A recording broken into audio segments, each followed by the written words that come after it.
Enough! You have troubled me for 3 blocks now, stranger. If you agree to cease this dogged pursuit and leave me to my lamentations, then I will answer your relentless questions. I will tell you why a dead man rides through the streets of Valencia. You see that castle on the hill?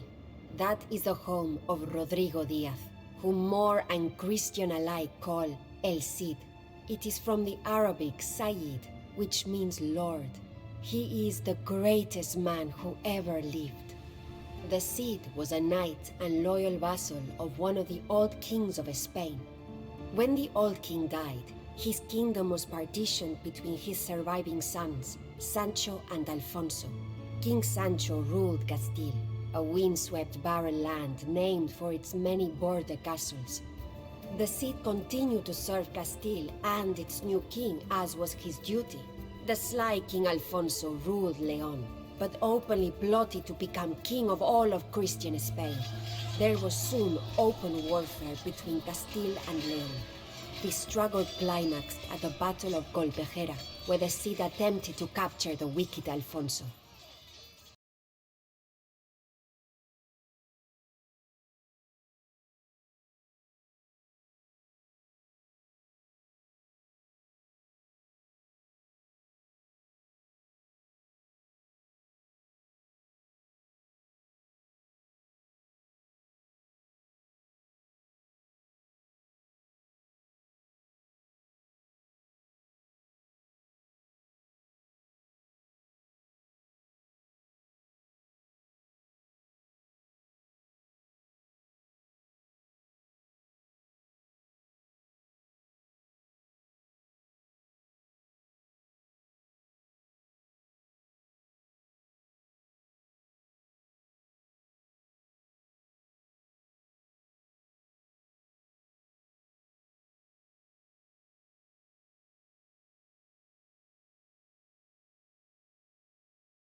Although the Cid defeated Alfonso's army in combat, the sly king knew there were more devious ways to win a war.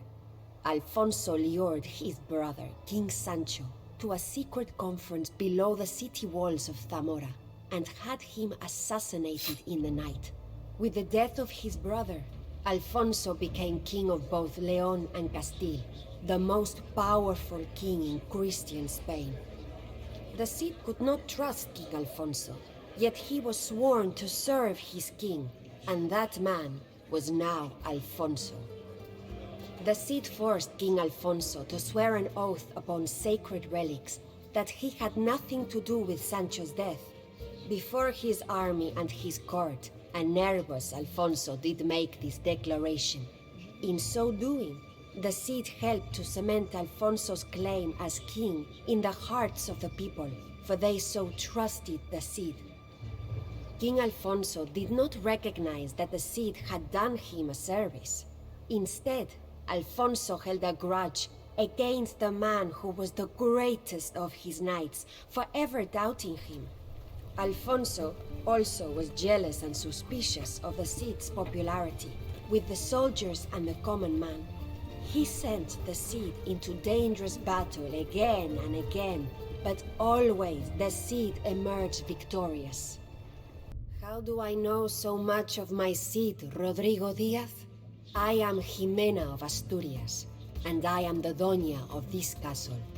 Rodrigo and I were married in Castile in 1075. Those were among the happiest days of my life, at least when my husband was not being sent to do battle against the Moors. Far to the east, in the Holy Land, they speak of only one Muslim expansion, that of the Seljuk Turks. But here, in Spain, we speak of another, the Moors. The Moors ruled southern Spain for so long that Christian and Muslim often lived side by side with little animosity. Such was the case in the city of Toledo, which was in Moorish lands, but inhabited by Christians as well. A political assassination had plunged the city of Toledo into civil war. Seeing a chance to expand his empire, King Alfonso struck at Toledo under the pretense of restoring order. He ordered the Cid to command the army, though one must wonder if once again he was intentionally putting the Cid in harm's way.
Once again, the Cid emerged victorious and delivered the city to King Alfonso.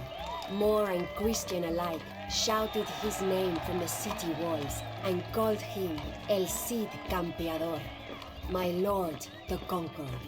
After nearly 400 years of Moorish rule, the city of Toledo was ruled by a Christian king. But still Alfonso was not satisfied. He accused the Cid of seeking personal glory at the expense of the crown. When he heard the peasants shouting the name of the Cid instead of Alfonso's own name, he became even more angered. I knew then that our contented lives in Castile were about to end. King Alfonso sent his most loyal and able servant, Rodrigo Diaz, the Cid, into exile, with only his horse, Babieca. Myself and our 2 daughters were left at the monastery in Castile. When Rodrigo and I parted, it felt like a nail being torn from its finger. Rodrigo rode alone into the Castilian winter. He was not alone for long. Everywhere the Cid went, mercenaries and soldiers were eager to follow. Soon, he had a small army of his own. But the Cid was not content to wander the wilds of Castile forever. He needed a castle and a lord to serve. These two he found in the most unlikely of places.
Motamid, Lord of Zaragoza, was a gifted leader of men, but like many of the Moors, he was also a poet and artist.